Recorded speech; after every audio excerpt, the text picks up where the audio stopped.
प्यारे दोस्तों, आज की वीडियो में आपको एक रोजेदार बाप और उसके बच्चे का वाकया सुनाने वाले हैं। रमजान के महीने में रोजेदार पर एक चोर ने हमला कर दिया। फिर उस चोर के साथ क्या हुआ, आगे हम आपको बताएंगे। दोस्तों, आपने इस वीडियो को लाइक नहीं किया है तो इसे लाइक जरूर करें। तो चलिए दोस्तों, शुरू करते हैं। दोस्तों, कुछ वक्त पहले की बात है। ईरान में एक बहुत गरीब आदमी रहता था। मेहनत मजदूरी करता, लेकिन बहुत ईमानदार, नेक और इबादत गुजार इंसान था। वो मजदूरी करने वाला शख्स हलाल रोजी इस तरह से कमाता था कि एक जगह से सामान दूसरी जगह पहुंचाता था। अब क्योंकि वो ईमानदार था, नेक दिल था, तो लोग अपना कीमती से कीमती सामान, चाहे वो कितनी भी कीमती क्यों ना हो, उसके जरिया ही दूसरी जगह पहुंचाते थे। जैसा वो आदमी खुद था, उसने अपने इकलौते बेटे की तरबियत भी वैसे ही की थी। लेकिन उस बच्चे की मां नहीं थी, यानी उसकी बीवी का इंतकाल हो चुका था। अकेले ही बाप ने अपने बेटे की तरबियत की थी। बेटा बाप को जब रमजान के रोजे इतने एहतमाम के साथ रखते देखता तो उसके दिल में यह ख्वाहिश पैदा होती कि मैं भी अपने अब्बा जान की तरह रोजे रखूंगा। अब रमजान का महीना शुरू हुआ तो वो जिद करने लगा कि मुझे भी रोजा रखना है। उसके बाबा जान ने कहा, बेटा अभी आप बहुत छोटे हैं, अभी आपको समझ नहीं है, लेकिन हाँ, मैं ये वादा करता हूं कि अगले साल आप मेरे साथ जरूर रोजा रखेंगे। वो फर्मा बरदार बेटा इस साल तो मान गया। अपने वालिद की बात उसने नहीं टाली, क्योंकि उसके वालिद साहब उससे बहुत मोहब्बत करते थे। मां तो मौजूद नहीं थी, लेकिन बाप ने मां और बाप दोनों का प्यार उसको दिया था, तो वो उनकी बात टालता ही नहीं था। जब अगले साल रमजान का महीना शुरू हुआ तो उसने अपने बाबा जान से शुरू से ही कहना शुरू कर दिया था कि मैं पहला रोजा रखूंगा। इस बार बाप ने उसकी बात नहीं टाली और कहा, हाँ बेटा, मैंने वादा किया था और आप मेरे साथ रोजा रखेंगे। पूरी रात वो बच्चा इसी खुशी में जागता रहा कि मैं रोजा रखूंगा।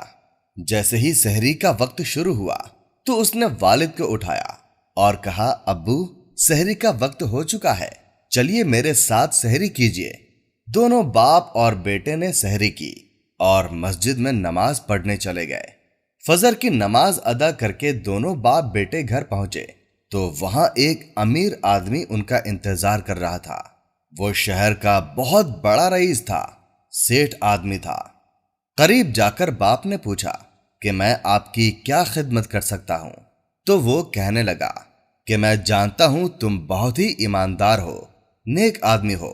मेरा बहुत कीमती सामान है, यह सामान मुझे जल्द से जल्द अपने गरीब रिश्तेदार तक पहुंचाना है। अगर तुम मेरी बात को मानते हो, यानी मेरा सामान पहुंचा देते हो, तो मैं तुम्हें इसके अलावा बहुत सारा इनाम भी दूंगा। और मेरी यह मजबूरी है कि मैं तुमसे ये काम करवा रहा हूं, लेकिन इस वक्त मैं तुमसे ज्यादा किसी पर भरोसा नहीं कर सकता। अब क्योंकि वो आदमी नर्म दिल था और उसका काम ही यही था, तो वो कहने लगा, लाइए, मैं आपका ये काम कर दूंगा, आपका ये काम हो जाएगा इंशाअल्लाह। बाप ने बेटे को देखा तो बेटा बहुत उदास था, लेकिन बाप ने समझाया, बेटा ये तो मेरा काम है और आए हुए काम को छोड़ना इस तरह से ठीक नहीं है। मैं इंशाअल्लाह इफ्तार तक तुम्हारे पास आ जाऊंगा। और यूं वो आदमी सामान लादकर वहां से चल पड़ा। जब वो सामान लादकर जा रहा था तो रास्ते में एक दरख्त के नीचे एक आदमी नजर आया जो बहुत बीमार लग रहा था। उसने करीब जाकर पूछा, भाई खैरियत से तो हो, क्या हुआ? तो वो कहने लगा कि मैं भूखा हूं और 2 दिन से खाना नहीं खाया, बीमार भी हूं, तो खाने को दे दो। इसने कहा, मैं तो रोजेदार हूं, मेरे पास खाने पीने का सामान नहीं है। उसने कहा कि तुम कहां जा रहे हो?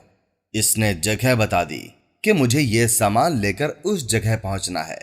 तो वो कहने लगा, अरे मुझे भी वहां जाना है जहां तुम जा रहे हो, चलो मुझे भी तुम अपने साथ ले चलो, लेकिन मुझे सवारी पर बिठा दो, क्योंकि मैं चल नहीं सकता हूं, चाहे तो पैसे ले लो। वो नेक आदमी कहने लगा, नहीं नहीं, پیسے کی بات نہیں ہے، چلو میں تمہاری مدد کر دیتا ہوں۔ اب اس نے اس آدمی کو گدھے پر بٹھا دیا اور چلنے لگا۔ کافی دور چلنے کے بعد دو راستے ان کو نظر آئے۔ بیمار آدمی نے کہا، کون سے راستے سے چلنا ہے؟ تو وہ نیک ایماندار آدمی کہنے لگا، اس راستے سے چلنا ہے، میں تو اسی راستے سے جاتا ہوں۔ اس بیمار آدمی نے کہا، ارے چھوڑو، یہ راستہ بہت لمبا ہے، میں تمہیں قریب کا چھوٹا راستہ بتا دیتا ہوں، وہاں سے تم بہت جلد ہی پہنچ جاؤ گے۔ تو وہ نیک آدمی کہنے لگا، ہاں یہ تو صحیح کہہ رہا ہے، مجھے تو ویسے ہی جلدی یہ کام کرنا ہے، میرا بچہ گھر میں انتظار کر رہا ہے۔ اس بیمار آدمی کے کہنے پر وہ اس کے بتائے ہوئے راستے پر چل پڑا۔ تھوڑی دور چلنے کے بعد راستے میں ایک خطرناک گھنا جنگل پڑا۔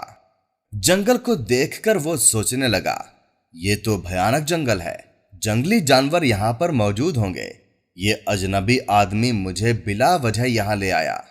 جب پیچھے مڑ کر دیکھا تو کیا دیکھتا ہے، وہ جو کھچر پر بیٹھا ہوا اجنبی انجان آدمی تھا وہ کود کر زمین پر آ چکا ہے، اور سیدھا کھڑا ہو کر اس نے اپنے سر سے چادر ہٹائی، اور ایسا لگ رہا تھا کہ وہ بہت طاقتور انسان ہے۔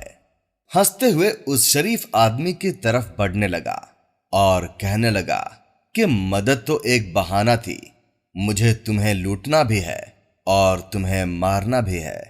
جب مارنے کے لیے اس نے اپنا خنجر نکالا اور اس کے قریب بڑھا تو وہ نیک آدمی کہنے لگا، بھائی تم مجھے مت مارو، تم مجھے کیوں مارنا چاہتے ہو؟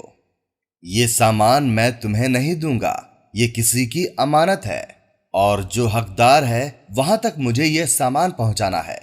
تو وہ کہنے لگا کہ تمہیں مارنا بھی ضروری ہے، مارنا اسی لیے ضروری ہے تاکہ کسی اور کو جا کر یہ نہ بتاؤ کہ راستے میں تمہیں کسی ٹھگ نے لوٹ لیا ہے۔ وہ نیک آدمی کہنے لگا، ٹھیک ہے، لیکن مرنے سے پہلے تم مجھے آخری نماز پڑھنے دو۔ تو وہ ہنسنے لگا اور کہا کہ چل جا نماز پڑھ لے، سب دکھاوے کی نماز تم لوگ پڑھتے ہو اور موت کے ڈر سے نماز پڑھنے جا رہے ہو۔ تو وہ کہنے لگا، موت کا ڈر نہیں ہے اور نہ ہی دکھاوے کی نماز ہے، میں خالص اللہ تعالی کی محبت میں نماز پڑھ رہا ہوں، کیونکہ روزے دار ہوں، اور اس سے زیادہ کیا خوبصورت بات ہوگی کہ روزے کی حالت میں مجھے موت آئے گی۔ ٹھگ ہنسنے لگا اور کہا کہ مرنے سے پہلے سب دکھاوا کرتے ہیں، اور تو دکھاوے کی نماز پڑھنا چاہ رہا ہے، اور تجھے کون بچانے والا ہے؟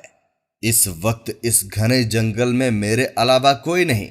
جب وہ نیک آدمی نماز پڑھنے کے لیے کھڑا ہوا اور سجدے میں چلا گیا تو دعا کرنے لگا کہ اے اللہ، اے میرے رب، یہ کیسی مصیبت آ پڑی ہے، لیکن میں راضی ہوں اس بات پر، لیکن یہ سامان جو امانت کے طور پر مجھے دیا گیا تھا، اے اللہ اس سامان کو تو حقدار تک پہنچا دے۔ ادھر یہ نماز پڑھ رہا تھا، ادھر اس کا بچہ اللہ تعالی سے گڑ گڑا کر دعا کر رہا تھا کہ اے اللہ، میں نے سنا ہے روزے دار کی دعا قبول ہوتی ہے، میرے دل میں گھبراہٹ ہو رہی ہے، مجھے لگتا ہے میرے والد صاحب کسی بڑی مصیبت میں ہیں، ان کو جو بھی مشکل ہے اس مشکل سے تو انہیں بچا لے اور وہ خیریت سے میرے پاس گھر آ جائیں۔ اللہ تعالیٰ نے اس بچے کی دعا قبول کر لی اور اس آدمی کے آخری سجدے کو اتنا مقبول کیا کہ مدد کے لیے اسی جنگل میں ہی ایک جنگلی ہاتھی کو بھیج دیا۔ سجدہ جب طویل ہو گیا تو تنگ آ کر اس ٹھگ نے اس کو مارنا ہی چاہا تھا کہ جنگلی ہاتھی چیختا اور بھاگتا ہوا غصے کی حالت میں حکم الہی سے اس کے پاس آیا اور اس کو اپنے پیروں تلے کچل دیا۔ اب وہ ٹھگ مر چکا تھا، ہاتھی اس کو کچل کر اس کو مار کر وہاں سے جا چکا تھا۔